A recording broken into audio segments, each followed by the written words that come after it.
Yo, what's up? I wanted to add on to a few things. From my previous series, I was talking about wedding and like engagement rules I didn't understand. There was one more thing that came to mind earlier today, and it was about proposals again. So why does the person who got proposed to get a ring, but the person who proposed doesn't? It doesn't make sense to me because it's like, okay, when you get married, you both have a ring. And it's both like a sign of your commitment. Other people can see the ring and realize, oh, they're married. And then it's also a reminder of your love and commitment and relationship, what have you. Both both parties are supposed to wear it basically at all times. I mean, it's a preference really, but anyway. It just feels weird to me, and I'm not the one to sound controlling or try to sound like possessive, but usually the engagement ring is okay, so people know we're engaged. That's the whole point, right? People know I'm engaged. So the woman, traditionally, or whoever gets proposed to, wears the ring. People know that she's engaged. But the dude, or whoever it is that proposed, doesn't have a ring. So they still look single. I don't get it. It's like, so only one person is bound to this contract, only one person isn't allowed to look single anymore just because the person that asked isn't obligated to get a ring. It's bullcrap. I just think if I ever get married, whoever proposes first, I don't care, however it works out. But the next day after the proposal, we're getting a ring for that other person. I don't care. It's just it only makes sense. It's only fair. Additionally, I wanted to discuss language.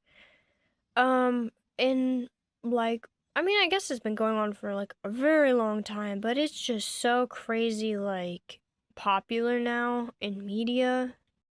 The way women talk to each other, and also how it's acceptable for gay men to say these things, to use this language, is popular in music, like rap music, all sorts of trending songs, all sorts of everything. Women calling themselves cunts, women calling themselves a bitch, or calling their friends that, and that's somehow empowering, that's somehow a compliment, that's somehow funny.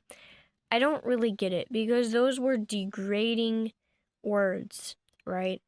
That were used against women with violent language for many centuries, and it's still considered. I remember when I was, I mean, not to make this about me, but I remember when I was on the school bus and I was being bullied day in and day out. It escalated to the point where I remember this kid called me a cunt, and it literally was like the top tier, most worst insult I felt in my world. Maybe, I don't know, am I the only one who thinks this?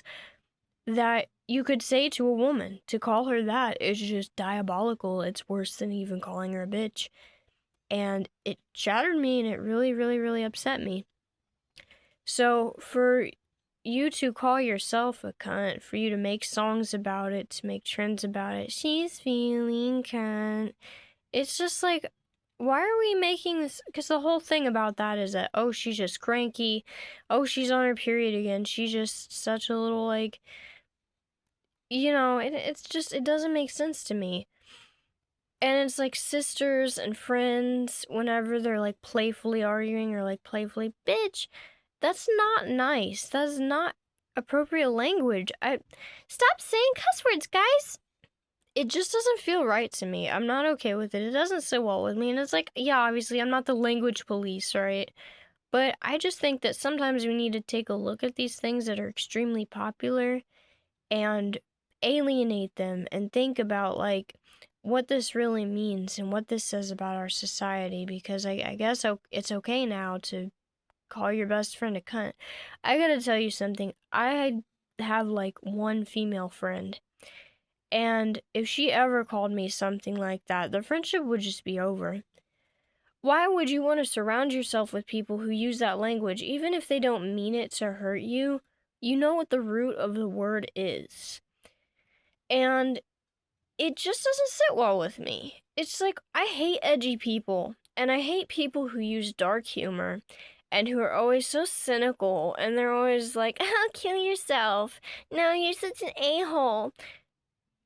It's condescending because it's like, these are very serious words with very serious, insulting meanings, but you throw it around so playfully like you're joking, but at the end of the day, if you hear these words enough, you start to question if they're really joking or not, and if you don't question it, that means it's been normalized, which is also not okay, because then it blurs the line between an insult and a compliment.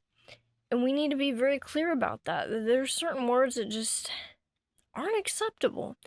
I mean, yeah, they're used, but should they be? It's just not fair and it's not right. And it's also weird when I see videos, like trends or whatever, like these, like short videos where it's like this guy approaches a girl and she's like, back off, I have pepper spray. And he's like, oh, honey, I'm gay.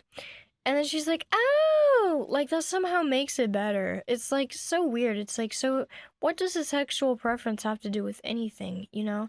He can still cross boundaries. He can still scare you. He can still harm you just because he prefers to have sex with men.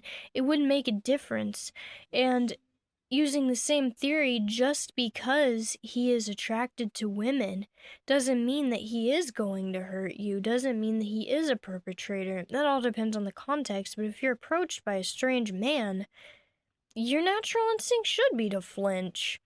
I mean, obviously, don't totally be an a-hole to him as long as he's not being, a predator and causing you harm or making you feel like you're in immediate danger. It's okay to be cautious and still friendly, but immediately pulling away when a man approaches you, and then this instant turnaround when he reveals he's gay, you can't even fact check that. He could just be pretending just to take advantage of you. It's not funny, and people act like, oh, I have this gaydar, I can just tell if somebody's gay. You really can't. Do you have like a third eye that has a camera that sees into their bedroom, that sees up their butthole? No. So I really don't understand how people make this, and I get it. It is a natural assumption, and my friend and I were having this discussion the other day. I mean, we're so programmed to it that I won't even lie. I will see a person sometimes on TV or whatever, and it'll be a man and he's not traditionally masculine, and my immediate thought is, oh, maybe he's gay. Like, what business is it even of mine? I literally don't care, but that's still my natural immediate response. And my friend made a good point that it's pretty popular in the gay community for people to be able to do that too, to kind of sniff out or spot if somebody is a fellow LGBTQ member. And like, I get it, for them it's probably more important because if they're seeking a relationship, they need to know that they're pursuing somebody with the same preferences, which makes sense. As a straight person, I really don't know why I do this, but the point still stands that I don't think it's right just because he is gay for him to call me bitch. I don't even want my own mom, my own sister, my own female friend to call me that. Just because he just says it in a slay voice and puts his hand down like that, it doesn't make it okay. Especially if you, I don't even know if it's worse if you know me or not. It's just not okay to call somebody that. No matter what your gender is, no matter what your sexual preference is, we need to stop normalizing this. Like, I know I sound so, like, such a biddy, like, oh, everything's so I know it's not that serious. I think it's okay in moderation to say something sarcastically, but it has become too much, I think. It has become too normalized to be saying words like that in media where it's okay, and it's just not funny, bro. It's literally just not even cool. I would be insulted. I don't even, like, maybe I hit it off with this dude really well, and it's like, yeah, he's really feminine, maybe he's gay, we're getting along, we're talking about, like, nails, fashion, really fun stuff I enjoy, and then he goes, bitch, shut your mouth, literally shut your mouth, what did you just call me? You had a little Freudian slip right there, I see, that's rude. Like, I get it, I get it, I get it. Words change and the meanings of words change throughout history. Maybe it's not that deep, but I fear that we may reach a point where it does get deep. And I don't want to go down that line. I don't know, it's just never really sat right with me. I don't like it when people carry on like that, when people insult each other, but oh, it's okay because we're best friends. We don't really mean it. It's just not right to me and I don't like it. Let me know what you think. Um, that's about it. Peace and much love to you. Bye.